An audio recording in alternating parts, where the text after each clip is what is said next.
Hey, this is Nick from Snappa, and today I'll be showing you how to create a YouTube thumbnail from scratch. So we're going to first off by selecting the YouTube thumbnail dimensions here.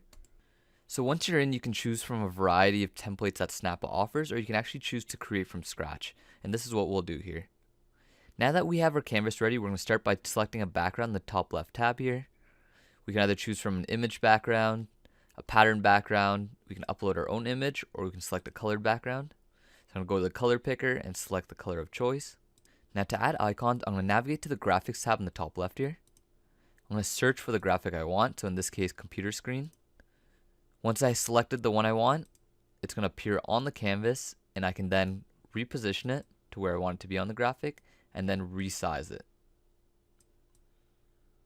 I can go ahead and add another icon by going to the graphics tab and searching for the icon of choice.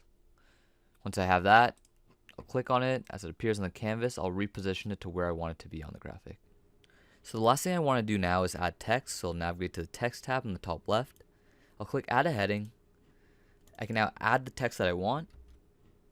I can then choose from the font color, font size, font style to the font style of choice. Once I have that, I'm going to left align it, and I'm going to narrow the line height from 1.2 to 1. I can then reposition my text to where I want it to be on the graphic, shorten the text box size, and then reposition it to the center as well. And that's how you can create a YouTube thumbnail within less than 2 minutes.